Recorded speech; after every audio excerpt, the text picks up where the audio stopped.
Mama! Ma! Jamie whines through the vid call. He looks up close to the viewing visual as his tail grasper attempts to reach through it to no avail. Hey, sweetie, Simone replies, as Chuck and her cuddle close to use the same lens-linked pad. How are you doing, sweetheart? Mama, no sama, Jamie screeches back in a happy voice. Hello, Jamie. SJ, are you there? Chuck says, as Seven had told them the two were together watching cartoons before the call. The youngwood task slowly pokes their head into frame from the side at the calling of their name. They release a low, pleasant hiss of greeting. There you are, Chuck chirps cheerily, as she gives the child a wave of her lower arm. Keeping yourself busy? Any new drawings you'd like to show us?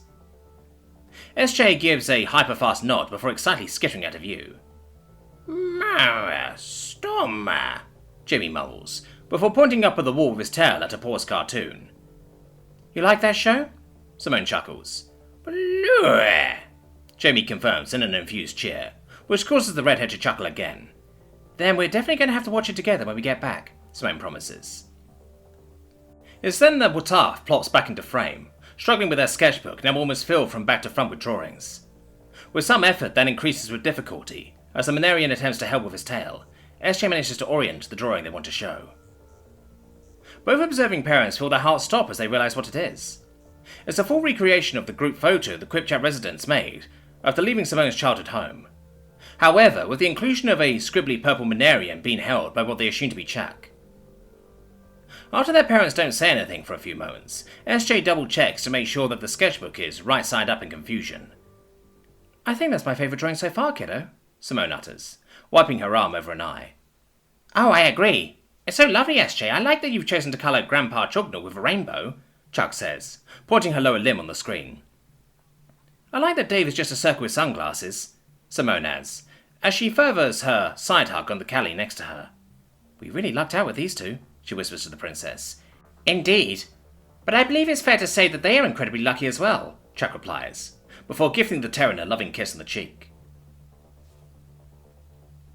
Dearest, Troy and Brandy told me that we are clear to depart, Miki informs, as she sets back into the recovery room that she and her bondmate insisted on sharing. In her graspers were metallic crinkly bags filled with Terran grey snacks and flavoured water beverages. On the bed with a medical band around their head, Norton peeks up at Miki, giving her a happy yet contemplative look. Spirits, that's good to hear. Hope you won't be fighting more machine people in the near future, they respond, before suddenly pulling themselves up into an upright sitting position. I sincerely hope the same, but if we do, at least we learned how to take care of them more swiftly, Miki agrees, as she sits up on the bed and hands over Nodrin's share of her recovered bounty. Like most things, the head. Perhaps I should have been more obvious, Nodrin points out in a chittering laugh. As they mess with the bag, they suddenly felt a hand press up to the side of their face. Looking up, they meet Miki's tender gaze. I am so proud of you, my beloved cherished. I know you are not a fighter like the way I am, but I want you to know that there is no one else I trust more in the heat of peril, she tells them in a sincere tone. In this life to the day we speak with our ancestors, I want you there with me. The Grat's tails weave together in intimacy. Nodrin leans into Miki's hand, wanting nothing more than to press their head into hers, but withholds the urge by the previous insistence of the medical practitioners. My loyalty to you can only strive to surpass your loyalty to me, Nodrin replies softly, but you will have it, all of it, for every moment we share. Miki's tail grips tighter on Nodrin's, her eyes filling with shame. I know, cherished, I know. I just wish I did more. When that thing had its hands around your head, and I saw your habit breaking, I began to truly believe that was the last moment we would share, that I would have lost you. I feel as though I should have done more. I am a warrior after all, she admits. I feel the same, but even if that were to have passed, I have no regrets. You fulfill my life, enriching it every day beyond compare to anything the stars themselves can muster. That is why I'm here, not just to secure our people's future, but because this is where you are, Nodrin lovely counters, inviting their bondmate to nestle up next to them. Miki gazes back at the door, knowing that the Terrans are waiting for them, but decides to spend this time of privacy to bring up something important. Nodrin, do you still want children? She asks, never having once been the initiator of this topic between the two. Shocked and caught way off guard by the inquiry, Nodrin's posture straightens even more. Cherish, I know that you... I suppose that... why are you asking this, love? Nodrin manages to reply, fully knowing Miki's stance on the subject. I want to give you as much as you give me. You sacrifice so much, because I just can't sit still in life, so if it's something you deeply desire, perhaps I can return your generosity and put my own feelings on it aside for a while. I feel as though at times our relationship is at times unfair to you. Ugh. Miki's rambling justification is interrupted by a flicking claw in the space between her eyes. Although the gesture is playful, the expression on her bondmate is rather serious. I'd love to have children with you, Miki. By the Spirit's graces, I would be so incredibly happy. Until I inevitably saw that you weren't. I know you would cherish and raise them with me, but I understand that you wouldn't be happy or fulfilled with that life. That's the opposite life I want for us. It's truly not a sacrifice to me to keep you happy, because that's all I could ever want. And I don't want you to think that what you can surrender to me is the value I have in you, Norton assures. If we were to ever have children, I'd want us to both want to, not because it's a compromise for my sake. I've chosen you, not what you can give me. Besides, you already provide me all the love, attention, intimacy, joy, and adventure I could ever need. Just because I follow where you go doesn't mean I'm forced to or have nothing to gain. Like I said, I have no regrets being with you. I don't know how the future will be granted, but if I was to live this way for the rest of my days, I wouldn't be any less happy. Miki cuddles up next to Norton, all too aware of their still tender injuries. I understand, dearest. I'm never not reminded of how lucky I am to have you. Though, what if on the off chance we were to find another bondmate? Would that change anything for you? She asks. Norton sits for a time, considering their honest feelings. If that were to happen, I don't think it would. Even if we bonded with someone, your feelings on the matter would still be just as important to me. Though after all the grab we've encountered on our travels, I'm very doubtful of that possibility, they admit. That's true, Miki agrees. We're just two of what the Terrans call weirdos, huh? That we are, cherished. Forever and always, Norton confirms in a chittering laugh. Come on, we shouldn't keep the others waiting. Tell me something. I've invested the resources for your task force, arranged an early golden opportunity, and kept everything quiet after. For free soldiers of your specialized forces to prove all but worthless? What confidence in your program should I even have moving forward? Harcourt says dryly, as he sits at his desk with an empty liquor glass. Because right now I am thinking of several other branches that could really use what you cost. The woman standing at attention in front of the Admiral stands firm, her expression hidden behind a face-conforming mask. The results were next to worst case, absolutely. But there was a reason I pushed back against your plan to assassinate the Kelly Princess before the President arrived. This is exactly what I feared would happen, she replies. Harcourt's eyes narrow, but his patient temper remains in check. Ember, was it not you that assured me that the soldiers under your program were second to none? That a single one has more worth than a fully staffed combator-class ship? Where is that confidence now? He questions.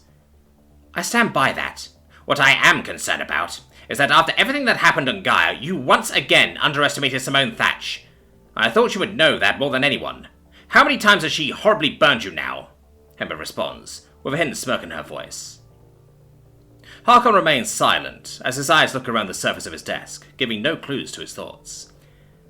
I'd send a second task force while they are licking their wounds, but adding to Central's current investigations could compromise our future plans here. So, she's your daughter. How do you advise getting her out of the way? He asks. She is my daughter, proving it over and over again. For once, as a parent, I'm actually proud. But we extended our offer to her, and she's made her choice.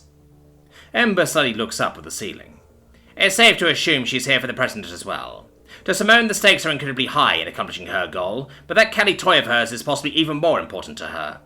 Her father's fault. We all can't be reasonable. So we do as what was originally planned, but amend it to accommodate. Simple, Ember poses.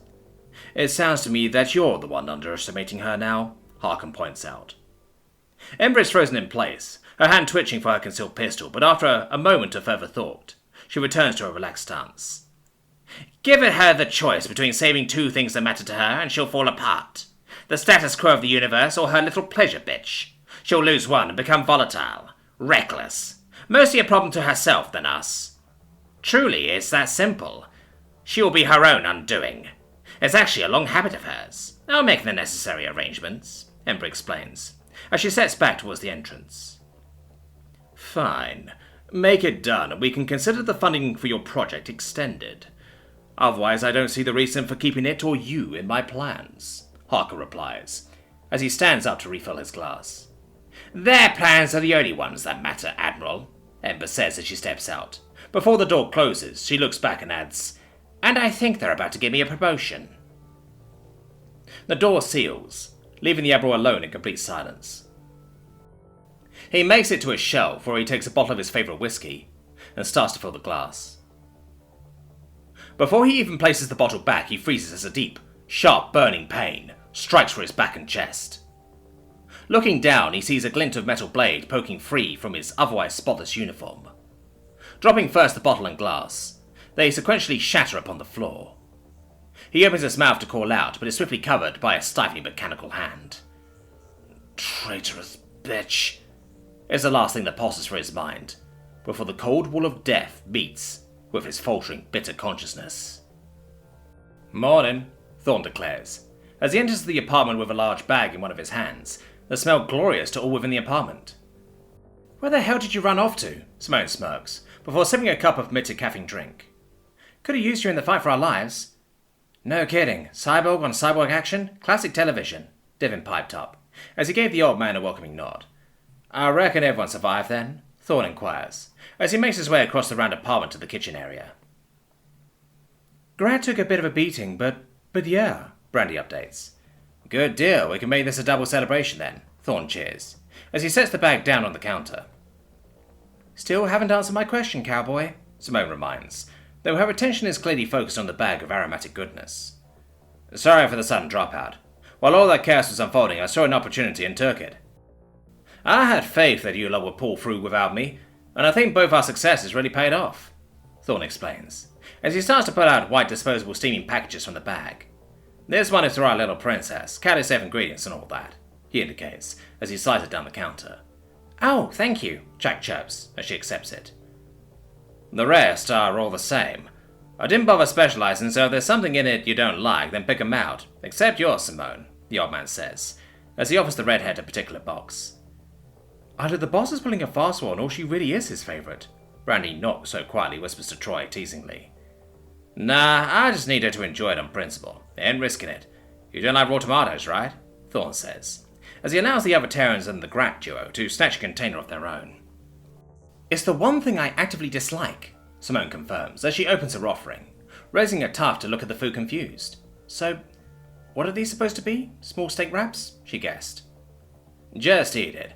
No one else say a damn thing about it until she does. This is important," Thorn warns the rest of the room. Devin rolls his eyes as he takes his share back to his workspace.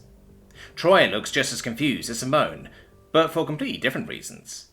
The Grat have already consumed half of their food before making it back to the central couch. Simone awkwardly looked around before attempting a potential prank by picking up a small corn tortilla wrap and taking a mighty bite. Closing her eyes, she takes in the marinated meat, onions, salsa, cilantro, lime juice, and a white crumbly cheese. The look on her face says it all. "Welcome back to knowing that tacos exist," Thorn chuckles, before grabbing his own container. "These are tacos?" The redhead beams in awe. "This is so good," Chuck inputs. "Yup, as genuine as they can possibly get around these parts," the old man affirmed. "Now, you want to know the good news we're celebrating?" "Mm-hmm," Simone nods with a mouthful.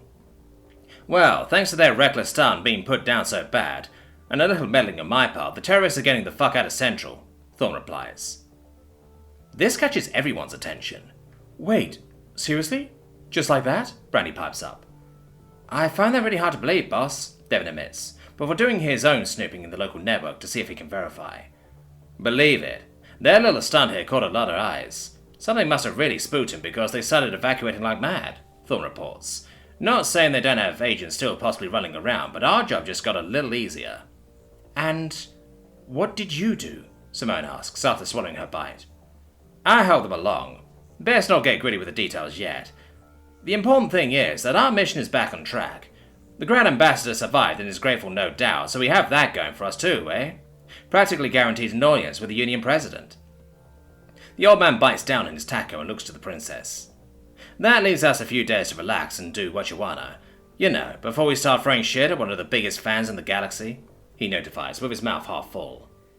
That almost sounds too good to be true," Chuck admits. "Yup, Still not what I call safe, but hell, it's never going to be safe moving forward. But we'll still keep Overwatch on you just in case, Thorn assures. Oh, okay. In that case, Simone? Chuck directs to the redhead. Yeah? The Terran replies, as she takes in the news with a fresh taco. Let's have a night out, just the two of us, Chuck offers. Make it like a full Terran-style date night, with food, shopping, exploring, dancing. You ought to have at least one of those things before we get married, right? Or is that not a proper Terran tradition? Simone leans back with a night off raised. I mean, we don't need one, but fuck it, why not? She accepts. If you're going dancing, then you're coming with me to get the right stuff to wear for it, Brandy insists, as she wraps one of her arms with Simone, already leading her away. Hope you don't mind, Jack. The princess softly giggles and bounces in her seat excitedly. This wasn't how she expected the day to start, but she was far from refusing a nice reprieve between storms. Troy, casually eating his tacos, picked up his container and joins off with the grad duo. Hey, since you guys are not in the condition to toss a ball around, how about I teach you how to play some net games? We can chill out on the couch all day, he offers. Ooh, yes, much yes. That sounds fun, Miki agrees immediately. Seen games, not played much. What games you teach us? Norton inquires. Right on. Yeah, I got sports games, but digital or whatever.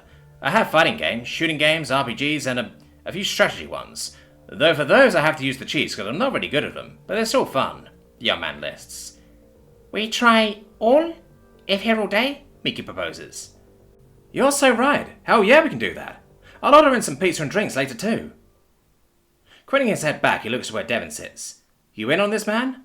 No, I have my own work to do. Have fun, Devon replies dismissively, before waving the old man over to him. Whatever you did, Thorn, thank you, Chuck says, before the man can walk away. Oh, and thank you for the tacos. You betcha, little missy. I'll forward you the addresses of trusted hotels in case you two won't be making it back tonight, the man whispers with a wink of his mechanical eye, before making his way over to Devon. Chuck's eyes glow as they widen. Then, taking her tacos with her, she hurries to her room to pick out the perfect clothes and gear for the date. Ember leans forward in her seat, lacing her fingers in thought. She'd bite her cheek out of habit if she still could. With Harcourt gone, there's going to be a structure reshuffling, meaning the priorities of action are now depending on who fills the top seat. She can't expect to take it while stuck on some roundabout Union power grab in Central. Harcourt pulled these elements together, but he was far too cautious. Time is of the essence, and his hesitation to commit to the will of the Manarian Empire will lead Terrans to be little more than pets. No. Terrans must become the stewards of this galaxy. Only in that position can they ever hope to survive as a functional society in what's to come. Ma'am, Harcourt is receiving a call requesting confirmation of green status. An agent next to her informs. Nodding, Ember sits up and presses into the side of her mask. In a flash and flicker, a near-perfect holographic overlay of the Admiral forms around her. Patch it in, she said, in a perfect manipulation of her voice into that of the dead man.